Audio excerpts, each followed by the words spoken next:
Oggi siamo qui con questo microfono, ovvero il Sennheiser E945. Come suona? È adatto a far podcast? Scopriamolo insieme. Come ti raccontavo nell'introduzione, oggi stiamo testando un microfono della Sennheiser, ok? Quindi un brand di tutto rispetto che produce microfoni, produce cuffie, insomma di altissimo livello da tanto tempo. Quindi il brand non ha bisogno di presentazioni. Questo qui è il modello E945, un modello abbastanza importante, il cui costo è intorno ai €150, ma ti lascio il link in descrizione perché, come sai, soprattutto su Amazon il prezzo potrebbe fluttuare. È un microfono dalla costruzione solida, è un microfono veramente ben fatto, ma su questo non voglio spenderci troppe parole perché quando spendi così tanti soldi e soprattutto con un marchio affidabile come Sennheiser è ovvio che il prodotto sia ben costruito.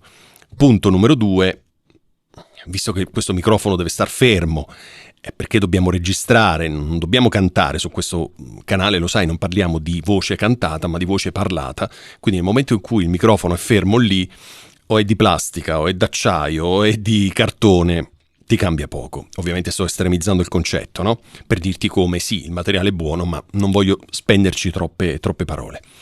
Quello su cui voglio focalizzarmi è il fatto che è un microfono dinamico. Dinamico significa che non necessita della 48 volt. Sul mio canale trovi un sacco di video dove ti spiego la differenza tra microfono dinamico, microfono a condensatore, eccetera, eccetera. La cosa sulla quale invece voglio spendere qualche parola in più è il pattern polare, in questo caso supercardioide. Ok? Siamo abituati spesso a parlare di microfoni cardioidi. Cardioidi significa che prende abbastanza di ciò che arriva davanti e diciamo in un'area abbastanza ampia e quasi zero di ciò che arriva dietro. Ipercardioide e supercardioide, come in questo caso, sono molto stretti davanti, quasi niente di lato e pochissimo dietro. Se io mi sposto adesso, tu senti che la mia voce cambia, io lo sto ascoltando adesso in cuffia, cambia tantissimo, eppure sono a 3 dita di distanza su un lato dal microfono, ok? Adesso mi sposto ancora di più, senti che la voce è completamente diversa. Guarda, faccio questo test, continuo a parlare mentre mi sposto, ok? Prova.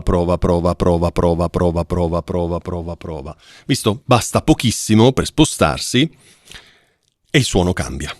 Ok, questo è un pro o è un contro? Dipende da te, ovviamente. Questo è il pattern polare supercardioide, punto. Se compri un microfono con questo pattern polare, spero che tu abbia visto i miei video, ti sia informato in generale e quindi l'abbia scelto non a caso, ma perché sei convinto che questo è il miglior pattern polare per il tuo caso specifico. Ok? Quindi se sei una persona che si muove tantissimo mentre parla, per esempio, sicuramente il pattern polare supercardioide non va bene. Molto meglio quello cardioide, perché anche se ti muovi un pochino, la zona in cui la voce entra nel microfono è molto più ampia rispetto a questa che è molto più stretta, ok? Però se sei una persona che sta fermo quando parla, in questo modo supercardioide potrebbe andare bene perché prende meno di ciò che arriva di lato. Ok? Quindi non esiste un giusto e uno sbagliato, non esiste il migliore o il peggiore. Devi sempre contestualizzarlo nel tuo caso specifico. Ok? Non mi stancherò mai di dirlo, ma tanto arrivano comunque domande. Ale, quale mi consigli? Che microfono mi consigli? Vabbè, ok. Ci ho fatto anche un video su questo che si chiama proprio che microfono mi consigli? Domande stupide, eccetera, eccetera. Allora, torniamo a questo microfono. Quindi ti ho detto che è un microfono ovviamente ben costruito, è un microfono con microfono dinamico e un microfono con pattern polare supercardioide. Tu lo stai sentendo pulito, in questo momento lo stai sentendo pulito, sta entrando dentro il Tascam Mixcast 4 e non aggiungerò nessun effetto se non regolare a meno 14 lufs il volume generale prima di fartelo ascoltare, ok? Quindi non c'è nessun effetto applicato. Che cosa ne pensi? Allora, ti dico la mia, però mi farebbe piacere leggere nei commenti anche la tua opinione. Io sto un po' in fissa con i microfoni handheld, sia con gli shotgun che con gli handheld. In questo caso stiamo parlando di handheld, perché sto cercando di crearmi una piccolissima collezione, ovviamente, di microfoni handheld che hanno un costo contenuto, perché questo parliamo di €150, quindi è un microfono Sennheiser, un microfono che, come senti, suona veramente molto bene. però ci sono microfoni che costano anche tantissimo in più. Ecco, io non ho intenzione di spendere così tanto, quindi mi sto facendo una piccola collezione, poi farò un video dove ti farò ascoltare tutti i microfoni che ho collezionato di vari brand entro i 150 euro più o meno, quindi forse questo è quello più costoso. Ma ci sono Beyerdynamic, ci sono ovviamente Shure, ce ne sono veramente tanti, Audio-Technica, eccetera, HG, ce ne sono tanti. Ok, quindi ti dicevo, che cosa ne penso? Mi piace, è un microfono silenzioso, sto in silenzio, c'ho l'aria condizionata accesa, ok? Però è molto lontana, questo pattern polare supercardioide, quindi non entra assolutamente nulla. Se fosse stato un omnidirezionale, se fosse stato un microfono a condensatore, ancora peggio, si sarebbe sentita l'aria condizionata. Considera sempre che io ho le luci qui sopra e questa luce qui ha una ventola accesa e non si sente. Ok, bene.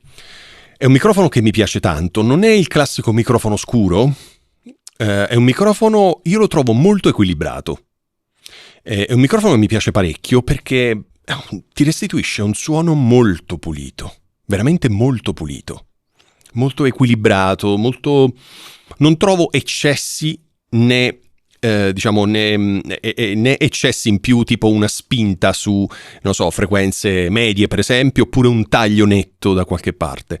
Lo trovo equilibrato e mi piace veramente tanto. E per questo l'ho preso, ho visto miliardi di video e ho deciso di prenderlo proprio perché secondo me, anche credo questo sia della linea 9, della serie 9 di Sennheiser 945, credo sia quello che uno dei migliori handheld di Sennheiser, di questa serie è. E basta, non voglio dilungarmi troppo perché lo stai ascoltando, spero che tu abbia messo le migliori cuffie a disposizione, se non l'hai fatto torna indietro, premi play e ascolta con le migliori cuffie che hai a disposizione, perché soltanto con l'ascolto critico riuscirai a sentire la differenza tra i microfoni. Ora, qui c'è un solo microfono, quindi tutto sommato non c'è grossa... cioè devi ascoltarlo e basta. Quando faccio i video di comparazione, e ne arriveranno tanti altri, lì devi veramente ascoltare. Io ti consiglio di non guardare il video, ma di ascoltare soltanto e capire quando... io cambio microfono, però questa è un'altra storia, ne parliamo poi. Per adesso io ti saluto, ti rinnovo l'invito a commentare se hai domande, dubbi, curiosità e noi ci vediamo settimana prossima. Ciao!